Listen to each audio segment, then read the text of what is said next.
अस्सलाम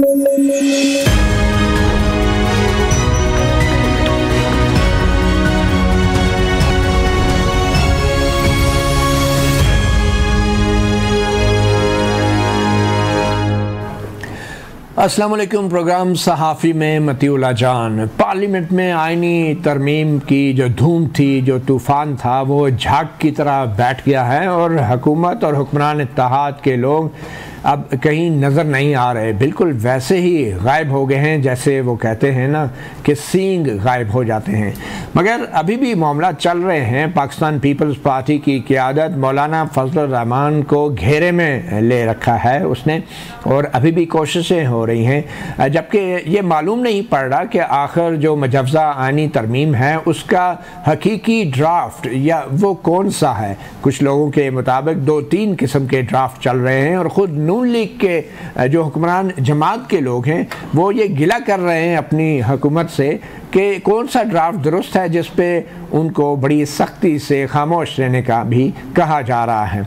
तो इस सूरत हाल के अंदर जो अब नवाज शरीफ और शहबाज शरीफ साहब के लिए बड़ी ही सुबकी हुई है, एक सवाल पैदा हो रहा है कि आखिर ये आईनी तरमीम का आइडिया था किसका, क्योंकि बज़ाहिर जिस किस्म की आईनी तरमीम तजवीज़ की गई हैं इसके लिए तो पूरे 2 साल की मेहनत दरकार है, और इस 2 साल में ये ड्राफ्ट कहाँ तैयार होता रहा और कौन कौन से हमारे कुछ कानूनदान हैं, चाहे वकला हैं या जजेस हैं, जिन्होंने इस ड्राफ्ट की तैयारी में अपना किरदार अदा किया है, ये भी शायद तारीख़ में कभी ना कभी सामने आ जाएगा। मगर आज के इस शो में, सहाफ़ी शो में, हमने जिन मेहमानों को दावत दी है उनसे हम ये जानने की कोशिश करेंगे कि ये जो आईनी तरमीम का ड्राफ्ट था, अगर यही ड्राफ्ट था तो फिर इसका मतलब क्या था और इसके नताइज क्या निकलते अगर ये पार्लियामेंट में टेबल होके मंजूर हो जाता।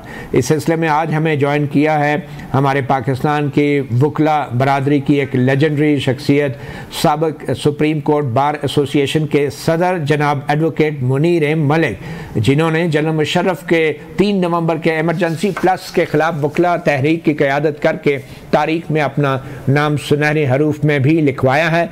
और एडवोकेट मुनीर मलिक जो हैं एक चीफ जस्टिस जो मौजूदा हैं काजी फायजीसा के, उनके वकील भी रहे हैं, मगर इसके बावजूद भी आजकल वो चीफ जस्टिस काजी फायजीसा से कुछ दूर नज़र आ रहे हैं। उसकी क्या वजह है ये भी हम जानेंगे। हमें इस्लामाबाद स्टूडियोज़ में ज्वाइन किया है सीनियर कोर्ट रिपोर्टर और जर्नलिस्ट हसनात मलिक ने भी, इनसे भी हम बात करेंगे।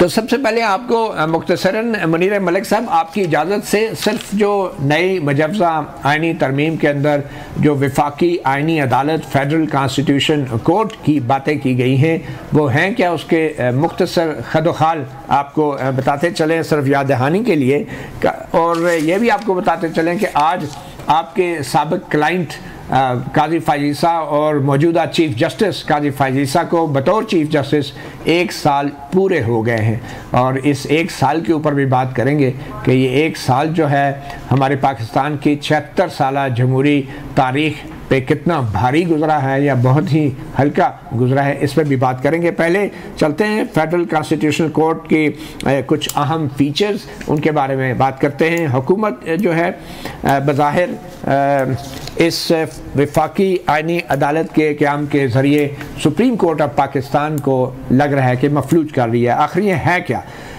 26वीं आईनी तरमीम में वफाकी आईनी अदालत के क़याम की तजवीज़ दी गई है।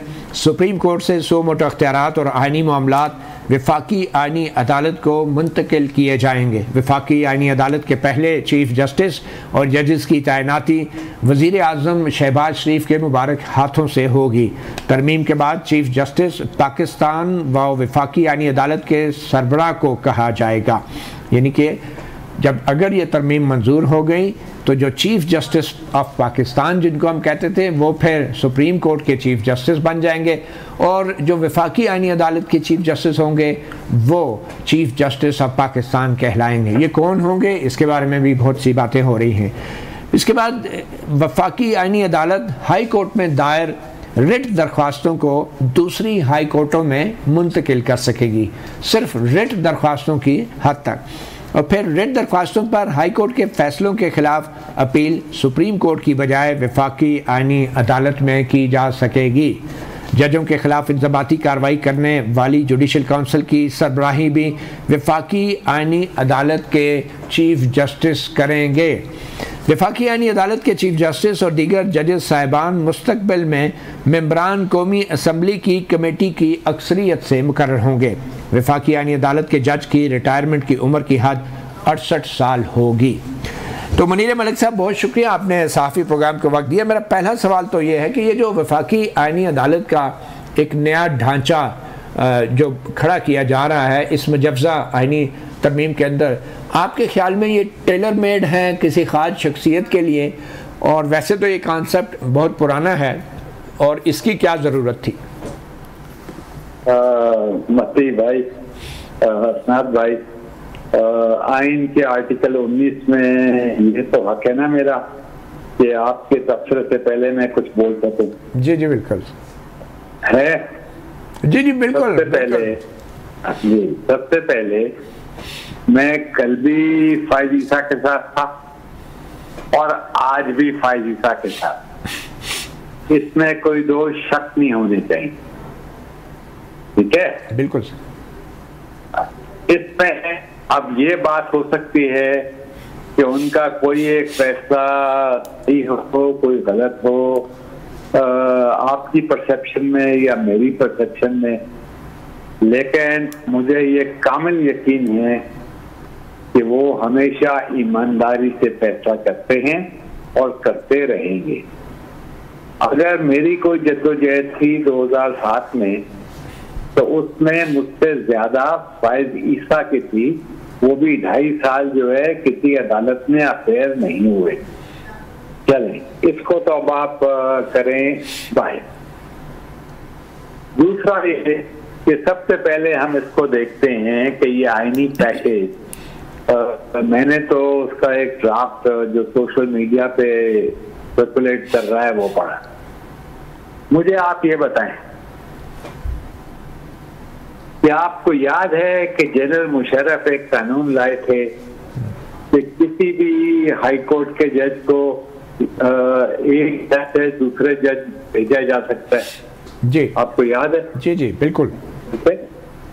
आपको याद है नासिर असलम जाहिद को सजा मिली थी, यहाँ से हटा के वहां को बलूचिस्तान के हाई कोर्ट में डाल दिया गया था। सही। ठीक है, ये कौन सा, ये किसका बनाया हुआ कानून था मुझे बताएं? ये मास्टर लव का बनाया हुआ कानून था ना? बिल्कुल, जनरल जिया का। ठीक है, बिल्कुल। अब आप इसको बोले कॉन्स्टिट्यूशनल रिफॉर्म पैकेज, तो यार मेरी तो ये अकल से काफिर है। ठीक है, सही। यही रिफॉर्म है कि हम उस आमिर के बनाए हुए कानून के ऊपर फिर जाएं। ठीक है, मेरा ख्याल है कि इसका पैकेज का नाम ये होना चाहिए था कि जो सो कॉल्ड कॉन्स्टिट्यूशन, नया कॉन्स्टिट्यूशनल कोर्ट हो या प्रोविजनल कॉन्स्टिट्यूशनल अमेंडमेंट ऑर्डर। मैं साइन की बात कर रहा हूँ, मैं ये बात कर रहा हूँ अगर जो मैंने पैकेज लिखा है 5 पेज का। ठीक है, सही। तो उसमें इन लोगों ने ये एक शिट डाल देते कि जो कॉन्स्टिट्यूशनल कोर्ट का चीफ जस्टिस है वो हर बेंच को तोड़ सकता है जब उसकी मर्जी हो। सही। हमने ये वक्त भी देखा है, आपको याद होगा के जमाने में एक केस, हम मुझे याद नहीं आ रहा, उसमें जजमेंट होनी थी, उन्होंने बेंच तोड़ दी। सही। आप नॉमेनक्लेचर जो है इसको आप ये भी बोल सकते थे पेट्रियट एक्ट, अमेरिका में बोलते। एग्जैक्टली 9/11 के बाद आप इसको ये भी बोल सकते थे क्या, मतलब इसका आप कुछ भी नॉमेनक्लेचर, LFO भी कह सकते थे, लीगल फ्रेमवर्क। देखें मेरी बात सुन, जो MRD के अगर एक चार्टर ऑफ डेमोक्रेसी में था कॉन्स्टिट्यूशन फॉर, मैं उसके खिलाफ नहीं हूँ। ठीक है, लेकिन नॉमेनक्लेचर के फसाड में आप ये कह दें कि पार्लियामेंट जो है वो लेजिस्लेटिव पावर भी अस्यूम करेगी, ये तो फिर ट्रैक्टॉटी में पास के खिलाफ है ना। पार्लियामेंट आप कह रहे हैं कि नहीं, आप ये कहना चाह रहे हैं कि पार्लियामेंट, आप ये कहना चाह रहे हैं कि पार्लियामेंट जुडिशियल पावर्स अस्यूम करेगी, आप ये कहना? यार ये तो देखे ना, या तो हमारा सिस्टम है बेस्ड ऑन ट्रैक्टॉटमी ऑफ पावर्स, सही, ठीक है। अगर वो मतलब ये सबसे आसान तरीका तो ये है कि पार्लियामेंट बोले फैसले भी हम करेंगे, आईन की तशरीह भी हम करेंगे, तो फिर ये डिबेट खत्म हो। सही। इसके अलावा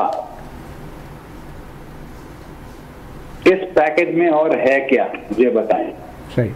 आप मुझे सबसे पहले वो कॉन्स्टिट्यूशनल जो कोर्ट बनेगा सपोजिटली, अच्छा इसको कॉन्स्टिट्यूशनल कोर्ट कहना तो नामुनासिब होगा, तो इसको बोलिए pact court, pact court, pact या दी एग्जीक्यूटिव कोर्ट। उर्दू में से ठोसी हुई कोर्ट, यानी इसमें ठोसे गए हैं जजेस हज़रात या मेंबरान, जो जजेस हज़रात और मेंबरान ठोसे जाएंगे, तो उस हवाले से अंग्रेजी में पैक्ट कोर्ट कहे जाए। नहीं, इसका तो आप एक नया डिक्शनरी ढूंढनी पड़ेगी, मैं तो अंग्रेजी में कमजोर हूँ। अच्छा, इस हमको बोलना पड़ेगा। आपने रशिया में इसको बोले पॉलिट ब्यूरो कोर्ट। ओह, पॉलिट ब्यूरो, बिल्कुल सही, ठीक है। उसका जो पहला चीफ होगा वो भी आपको पता है कहाँ से बनेगा, ठीक है? नहीं, आपको नहीं पता। उसके जो 5 जो मैंने पढ़ा है। हेलो, आपके ख्याल में कौन हो सकता है पहला पॉलिट ब्यूरो का कोर्ट का चीफ? वो बनेगा जो कम्युनिस्ट पार्टी की लाइन को टॉप करेगा। और आप समझते हैं कि वो चीफ जस्टिस काजी फैज़ल ईसा भी हो सकते हैं? नहीं, देखें, यहाँ मेरा आपसे बहुत इख्तिलाफ है। सही। देखें, मैंने काजी फैज़ल ईसा को उसको 30 साल से जानता हूँ, ठीक है? He will be the last person to be a party to it. अगर वो ऐसा करते हैं तो आप क्या कर सकते हैं? तो फिर जो आप करेंगे वही मैं करूंगा, कि फिर मेरा फर्ज बनता है कि मैं खड़ा रहूं। तो मतलब हम सहाफत छोड़ दें, आप वकालत छोड़ दें? नहीं, मैं तो वकालत छोड़ूंगा नहीं, मैं तो फिर I'll do everything I can to oppose it. ठीक। और आपने जो प्रेस रिलीज एक जारी की थी कि 25 अक्टूबर को वो घर जाएं और जस्टिस मंसूर अली शाह का नोटिफिकेशन जारी किया जाए, तो अगर ऐसा नहीं होता तो फिर आपको नजर आ रहा है कि कोई वकला तहरीक चलेगी क्या? वकला तो सबसे पहले तो फिर मैं उनके खिलाफ होऊंगा। अगर वो 26 को भी चीफ रहते हैं किसी वे शेप और फॉर्म में, तो फिर वो मेरे चीफ नहीं है। फिर वो किसके चीफ होंगे सर, अगर आपके नहीं होंगे तो? फिर वो ताकत के चीफ होंगे, ये देखना पड़ेगा ताकत अवाम की है या जो। सही सर, आपकी इजाज़त से हसनात मलिक साहब को भी हम इस गुफ्तगू में शामिल कर लेते हैं। हसनात मलिक साहब, ये बड़ी इंटरेस्टिंग बात है कॉन्स्टिट्यूशनल कोर्ट के हवाले से जो मलिक साहब ने बातें की हैं, तो आपके ख्याल में ये कोर्ट जो है टेलर मेड है किसी शख्सियत को सामने रख के कि वो इसकी सरबराही करेंगे, या एक कॉन्सेप्ट है जो कि मिसाके जमहूरियत में जिसका जिक्र था? देखिए, इसमें शख्सियत भी, लेकिन मेरा ख्याल है कि शख्सियत पे तो इतना ज़्यादा अब प्रेशर है कि मेरा ख्याल है शख्सियत तो बच ना पाए, लेकिन जो पूरा ये कंसेप्ट है वो बड़ा वाज़े है कि हमारी जो डिफेक्टो पावर है मुक़्तदर हल्के, वो उनको हर एक हमेशा खदशा रहता है डिजोरो पावर से, जुडिशरी से, 184(3) के इस्तेमाल से। अब उन्होंने एक उसका जो है वो एक परमानेंट सोल्यूशन निकाला है कि एक अलहदा कोर्ट बनेगी, ये जो जज हैं इनको बिल्कुल जैसे एक OSD बना दिया जाएगा और उन जजेस को खुद अपॉइंट करके अपनी मर्जी के फैसले, यानी वो एक हद से ज़्यादा आगे नहीं जाएंगे। और 3 साल तो कम अज़ कम जो अगले 3 साल हैं, क्योंकि चीफ जस्टिस हुकूमत ने लगाना है और जज जो हैं वो चीफ जस्टिस के साथ मिलकर लगाने हैं, और वो supreme apex court of the country वो होगी। तो फिर आप अंदाज़ा लगाएं। और फिर 199 में जैसा बताया, नेशनल सिक्योरिटी के इश्यूज हाई कोर्ट नहीं देख सकती। हाई कोर्ट के सारे मामलात वहाँ जो 199 में आए वो कॉन्स्टिट्यूशन कोर्ट में जाएंगे। तो ये कॉन्स्टिट्यूशन कोर्ट जो है ये बज़ाहिर ये लग रहा है कि इसमें यह है कि पूरा का पूरा जो कंट्रोल एक निज़ाम अदलिया का उसको अपने हाथ में ले लेना। लेकिन किसके लिए कॉन्स्टिट्यूशनल कोर्ट में पहले चीफ जस्टिस कौन हो सकते हैं आपके ख्याल? देखिए, हुकूमत की तो पूरी ख्वाहिश है कि चीफ जस्टिस ऑफ पाकिस्तान जो मौजूद हैं काजी फैसल हो, लेकिन काजी साहब भी की भी मैं भी ख्वाहिश हो। लेकिन जो प्रॉब्लम इस वक्त आ रही है वो मौलाना फजल रहमान की है। वो एक नुक्ते पे अड़े हुए हैं कि नहीं, किसी तरह भी जो है वो ना 68 साल एज होनी चाहिए, ना किसी रिटायर्ड जज को भी वहाँ फेडरल कॉन्स्टिट्यूशन कोर्ट में जो है वो अपॉइंट किया जाए।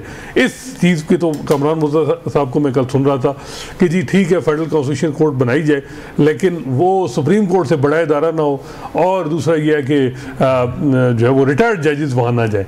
तो मेरा ख्याल है कि अब भी हुकूमत जो है वो काजी फैसल साहब को जो काम करना था 1 साल में उन्होंने ले लिया सारा काम, निज़ाम जो है वो उसकी गारंटी वो 1 साल उन्होंने दी है।